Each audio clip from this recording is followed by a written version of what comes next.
आखिर DMK chief Stalin और शाह के बीच में कौन सी पक रही है खिचड़ी जिसे वक्त पर ही विजय थलपति ने धराशायी कर दिया। आखिर तमिलनाडु के विधानसभा में ऐसा क्या किया विजय थलपति ने जिसकी गूंज इस वक्त देश की राजनीति में सुनाई दे रही है। तो क्या आने वाले दिनों में थलपति विजय के टारगेट पर कुछ ऐसे हैं जिनका जेल जाना तय हो चुका है। स्वागत है आप सभी का। आप देख रहे हैं राजनीति का विशेष सेगमेंट खबर और विश्लेषण। मैं हूं जबार खान। दोस्तों, मौजूदा वक्त की देश की राजनीति जिसमें तोड़फोड़ के बीच में ऑपरेशन परिसीमन अब भारतीय जनता पार्टी और सत्ता पक्ष के लिए सबसे प्राइम इशू है, कोर इशू है। लेकिन उसे पूरा करने के लिए भारतीय जनता पार्टी और शाह को अब दक्षिण भारत के तमिलनाडु में एमके स्टालिन की डीएमके को अपने साथ मिलाना पड़ रहा है। लेकिन क्या वो डीएमके जो कांग्रेस से अलग संसद में बैठने की मांग तो उन्होंने कर डाली है लोकसभा स्पीकर से, क्या वो इतनी आसानी के साथ में बीजेपी के साथ जाकर सपोर्ट कर देंगे? आखिर उन्होंने क्या सोचा था कि गुपचुप तरीके से डील हो जाएगी? मगर दोस्तों, हुआ क्या है, अब जिस अंदाज में ये खबरें आ रही थी कि डीएमके और बीजेपी के बीच में संसद में सपोर्ट करने के लिए एक डील पर फाइनल खाका तैयार हुआ है, उसमें कुछ ऐसा डाल दिया, कुछ ऐसा रोड़ा डाला टीवी के प्रमुख और सीएम तमिलनाडु के थलपति विजय ने कि मानो कई कुंटल दूध में एक नींबू निचोड़ दिया गया हो। दोस्तों, तमिलनाडु में सरकार बनने के बाद में टीवीके के प्रमुख मुख्यमंत्री थलपति विजय विधानसभा में जब पहला भाषण दे रहे थे, कुछ ऐसा किया कि बीजेपी आई है डीएमके और हाल में बीजेपी के साथ संसद में गठजोड़ करने के रास्ते पर चल रही डीएमके चीफ की नींद उड़ गई। एक ही तीर से थलपति विजय ने इतने निशाने साधे कि डीएमके चीफ स्टालिन का संसद में बीजेपी के साथ जाकर सपोर्ट करने वाला कदम उनकी रणनीति दरक गई। फिल्मी अंदाज में सीधे सीधे ऐलान कर दिया, भ्रष्टाचारियों के खिलाफ उनकी सरकार और वो एक जल्लाद की तरह काम करेंगे।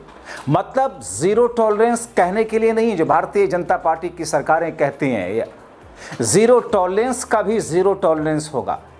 और ऐसे में अब एमके स्टालिन को यह तय करना है कि उनसे जुड़े हुए लोग, उनकी पार्टी के लोगों ने जो भ्रष्टाचार किए कथित तौर पर, वो उसमें फंसे या फिर केंद्र में सत्ता की मलाई के लिए केंद्र को सपोर्ट करें।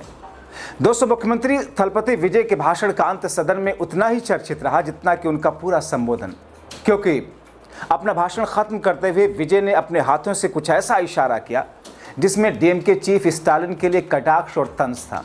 दरअसल अपना भाषण खत्म करने से पहले विजय ने स्पीकर से अंतिम अनुमति मांगी और फिर खास अंदाज में हाथ का इशारा किया। यह नज़ारा देखते ही सदन में मौजूद विधायकों ने मेज थपथपाना, तालियां बजाना शुरू कर दी। विजय के जयकारे लगने शुरू हुए। देखते ही देखते वीडियो भी वायरल होने लगा।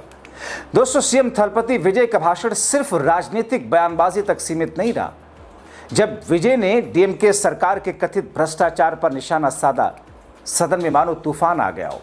डीएमके विधायकों ने विरोध करना शुरू कर दिया और बाद में वॉकआउट कर गए। मगर थलपति विजय सोच कर आए थे कि अब बहुत हुआ, भ्रष्टाचार के खिलाफ मुहिम आगे बढ़ानी ही है। दरअसल दोस्तों, सीएम विजय ने अपने चुनावी घोषणा पत्र में यह ऐलान कर दिया था कि मेरी सरकार भाजपा की तरह या किसी पार्टी की तरह हिंदू मुस्लिम विभाजन की नीति पर नहीं, हिंदू मुस्लिम ईसाई समेत सभी धर्मों को एक समान मौका देने, सबके लिए एक समान विकास करने, सबको सुरक्षा देने के साथ आपसी सौहार्द को मजबूत करने की बुनियाद पर होगी। इसीलिए जब सदन में सीएम थलपति ने अपना भाषण दिया तो डीएमके तिलमिला गई। लेकिन दोस्तों, पूरे घटनाक्रम का सबसे चर्चित क्षण वो रहा जब भाषण समाप्त करने से पहले विजय ने स्पीकर से अनुमति ली और अपने पुराने फिल्मी अंदाज में एक खास सिनेमाई इशारा किया। सदन में मौजूद सदस्य कुछ क्षणों के लिए हैरान रह गए, जबकि ये दृश्य मीडिया में चर्चा का विषय बन गया। दोस्तों, थलपति विजय ने जिस तरीके से हाथ का इशारा किया वो दरअसल कटाक्ष था पूर्व मुख्यमंत्री और डीएमके चीफ एमके स्टालिन के उस चर्चित हाथ के इशारे पर, जिसका वीडियो इस साल काफ़ी वायरल हुआ था। दरअसल कांग्रेस के साथ सीट बंटवारे की जो मीटिंग और खींचतान चल रही थी डीएमके के साथ, उसके बाद जब मुख्यालय से निकले थे एमके स्टालिन, तो उन्होंने हाथ उठाकर कुछ ऐसा ही संकेत दिया था। अब आमतौर पर इसका संकेत क्या होता है अलग अलग जगहों पर इसके मायने निकाले जाते हैं कि हमने काम तमाम कर दिया, हमने वही किया कि सामने वाला धराशायी हो गया। हालांकि दोस्तों इस पर काफ़ी विवाद हुआ था और इस विवाद के बाद डीएमके चीफ को सफाई भी देनी पड़ी थी। बावजूद इसके वो जेस्चर लंबे समय तक चर्चा में था। अब विजय के इस इशारे ने इस बहस को फिर से जिंदा कर दिया। विजय ने अपने संबोधन में साफ किया कि उनकी पार्टी सिर्फ एक फिल्मी स्टार के लोकप्रियता पर खड़ी हुई राजनीतिक ताकत नहीं है। ज़्यादातर लोग पहले राजनीतिक पार्टी बनाते हैं और फिर जनता के पास जाते हैं। हम पहले जनता के पास गए, उसके बाद पार्टी हमने बनाई। जो लोग उसे नहीं समझ पाए वही हमें सिर्फ एक अभिनेता की पार्टी कहकर खारिज करते रहे। अपने फिल्मी अंदाज में, अपने अंदाज में उन्होंने याद दिलाया कि उनकी पार्टी ने 2026 का विधानसभा चुनाव बिना किसी गठबंधन के लड़ा। हम उन पार्टियों की तरह नहीं हैं जहां पर जिन राज्य में अगर वो कमज़ोर हैं तो एक पार्टी की उंगली पकड़ कर चलते हैं और बाद में उसे ही हाशिए पर डाल देते हैं। जाहिर तौर पर उनका इशारा सीधे सीधे शाह की तरफ और बीजेपी की तरफ था। वो कहते हैं कि 2026 के चुनाव में हमने अकेले दम पर चुनाव लड़ा। जनता ने हमें स्पष्ट रूप से समझा। 35% से ज़्यादा हमें वोट दिए। करीब 2.25 करोड़ लोगों ने हमें वोट किया। हमें एक बड़े स्वतंत्र राजनीतिक शक्ति बनकर उभरे और यही वजह है कि आज सरकार में। राजनीतिक दर्शन को स्पष्ट करते हुए विजय ने द्रविड़ आंदोलन के जनक माने जाने वाले पेरियार ईवी रामासामी का भी उल्लेख किया। उन्होंने कहा, पेरियार द्वारा धार्मिक आस्था को अस्वीकार करना ऐसी बात नहीं है जिसे हमने स्वीकार किया, लेकिन हमने उनके व्यापक सिद्धांतों को पूरी तरह अपनाया है। हमारी पार्टी ने डॉक्टर भीमराव अंबेडकर के समान अवसर और सामाजिक न्याय के विचारों को अपनाया है, जबकि कामराज के ईमानदार प्रशासन मॉडल को अपनी राजनीति की आधारशिला हमने बनाई। एमके स्टालिन की डीएमके पर हमला बोलते हुए मुख्यमंत्री थलपति ने कहा कि टीवीके की सरकार आम जन की सरकार है, जैसे अन्ना के दौर में आम लोगों की सरकार थी और एमजीआर के समय में बहुत साधारण लोगों की सरकार थी, वैसे ही विजय के नेतृत्व वाली ये सरकार सबसे साधारण लोगों की सरकार है। उन्होंने अपने भाषण में कहा कि तमिलनाडु के लोगों का प्यार पाने के लिए हम लोगों ने जितनी मेहनत और संघर्ष किया, लेकिन इसको मानने के बजाय कुछ लोग हमारी आलोचना करते हुए कहते हैं कि वो तो एक्टर की पार्टी है। उन लोगों को बता देना चाहता हूं कि मेरी पार्टी षड्यंत्रों और बाधाओं पर जीत हासिल करने वाली है। जाहिर है थलपति विजय ने भले ही नाम नहीं लिया, मगर राजनीतिक जानकार इसे शाह या ये डीएमके और स्टालिन से जोड़ करके देख रहे हैं।